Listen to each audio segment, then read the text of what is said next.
So, while going through all the archives and the footage, what were some of the most emotional pieces you guys stumbled upon that you were like, whoa, or maybe like made you take a step back or hold a breath?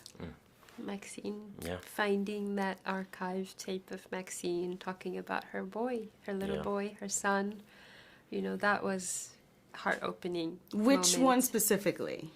There is when she's talking, you know, there's two. One, when she's coming off a stage and talking about Mother's Day, he surprised her with the jaguar, and how she says, he's given me all my flowers. And the other part where she's talking about when he's born, you know, that's also the moment.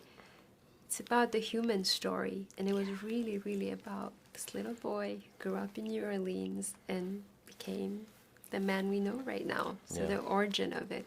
Yeah. What about for you? For it had to be Maxine, because when we found that, it's like stumbling upon gold, because Maxine is the soul of this film, is also the soul of Tyler. Right. Like, that is his reason why he does everything. And my little moment was when, how did that make you feel? It made me feel good, made me feel like I did the right thing. And for her to endure all that stuff, at least in my perception of the film, it's I did the right thing because Tyler is okay. And, you know, that's just, you know, for me, it hit me right in the heart. How are, hearing you guys talk about that, how did you find the archives? Are these just like Oh, people what a just question. following- Oh, Lord, what a Like- question. following you all around, following Mr. Perry around with like, how did you find, like, how did you get all the footage? Yeah, we started, the Verte is what came first before the archive research. We've been following him for many years, filming him. Decade. And finally, the story started to kind of become a little visible. And how do we put together all of these different puzzles? And going through the studio archive of like his past work. And then we were like, we need some family archives. And we got in trouble. We got in trouble digging too much. he never even saw the documentary first and foremost, and he definitely didn't know that we got that Maxine footage. Yeah. Because he had it in a vault, locked away. I somehow got access to it, and then immediately after he saw the documentary, I have zero access to it. But Gelila has always taught me, ask for forgiveness, don't ask for permission. Yes. So, you know, sorry. I think it would kind of worked out that you got the key to the vault, right? Yeah. Like, We would do it again. Yeah, I would have. Sorry, but Absolutely, we had to, just for the simple fact that. Well, I don't want to spoil it, but it's powerful. It's powerful. it's it important. is. So I'm glad you guys got the key. That was leading me to like, so what are some of the most challenging and rewarding aspects of working with someone you're so close to? Because it's not easy. No, it's definitely not easy. I would say the most challenging part is not allowing a moment to be bigger than your presence, in terms of like being present in the moment, because it's our jobs to step away, not ingratiate ourselves into it, but rather film history as it's being made, because he makes history every day. So that has always been the hard part, especially like being with him for so many years. Easiest part is what the motivation that you get and seeing why he works as hard as he works, because what he's building in Atlanta and what he's been doing for everyone, especially in our communities, giving them opportunities, has been, inspiring. Yeah, and I think it's hard to take yourself out of in any storytelling, because you have a perspective, no matter what story, what you're telling, how you're doing it.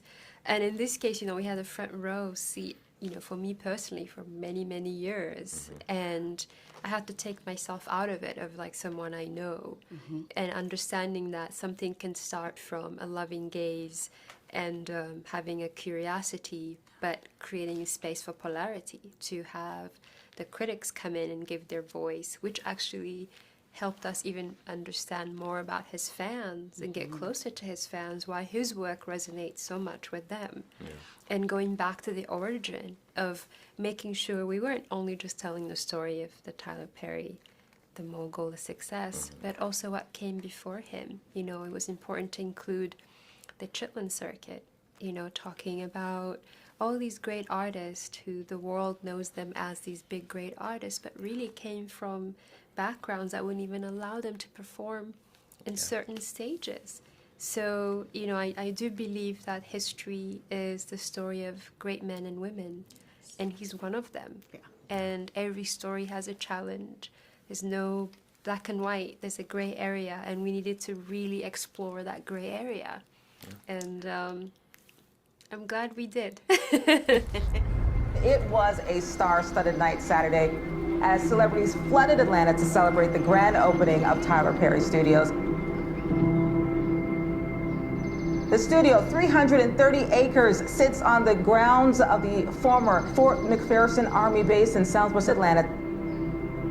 Tyler also dedicated 12 sound stages, each named after a groundbreaking Black artist, including Oprah Winfrey, Will Smith, and Halle Berry, just to name a few.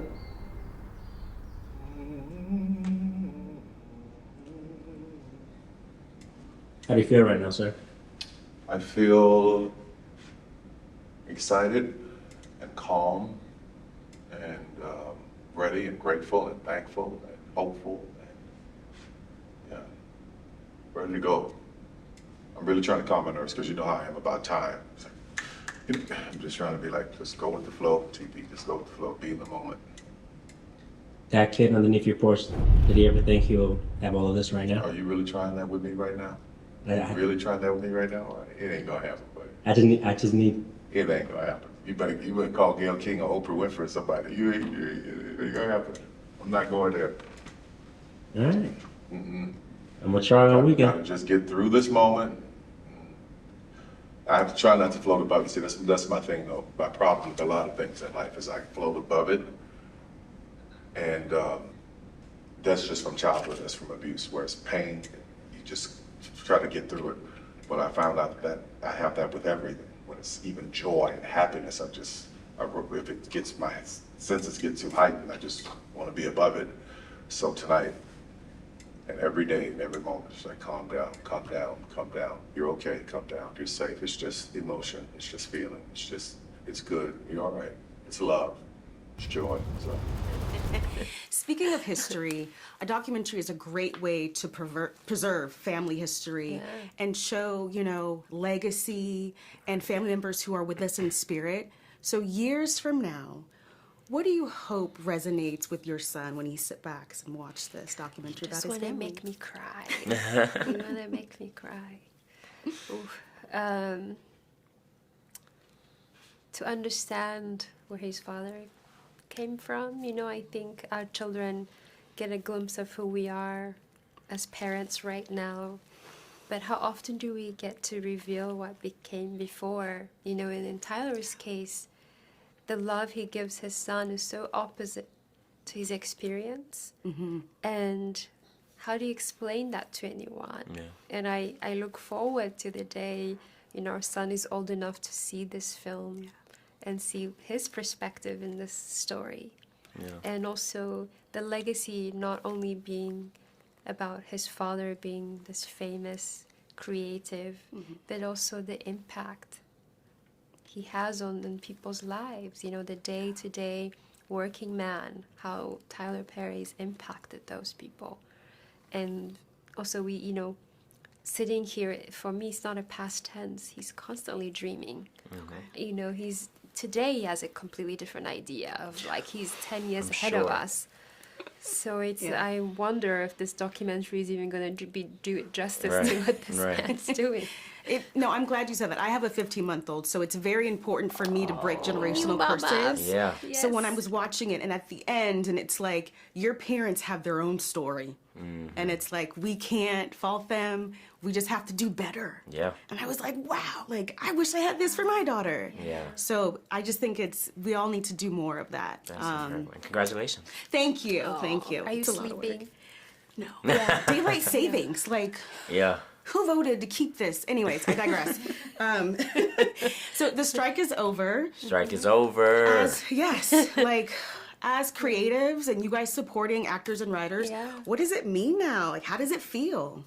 I mean, it feels great. It felt like it was a fateful thing because it happened right before the premiere last night. And for us to be in Atlanta, and obviously, I do a bunch of work at the studio now, and so many of our crew members were there. So I think everyone's kind of got a sigh of relief because like, hey, I can support my family again. I can do what I love again, you know? I can get closer to my dream of whatever that is. You know, it was a beautiful thing and it feels great and I can't wait to be back on set and, you know, just interacting with everybody. Creativity is important. Art is important. I mean, it feels so frivolous to promote our film. So much going on in the world. Our heart feels heavy, either from a personal experiences or just looking at the news. But I also know that art heals. You know, films and music and books reach far beyond our imagination, and hopefully this film and the continuing to create speaks to people and uplifts people from whatever situation that they're experiencing. So that's what it means to me, that we continue to create, and also like all the members who are not just only actors but like set designers and all that have been out of work that couldn't support their families or themselves. So it's a good news. Awesome. Thank you guys. Thank Thank you. you. Appreciate it. Enjoy your baby. Thank you so much.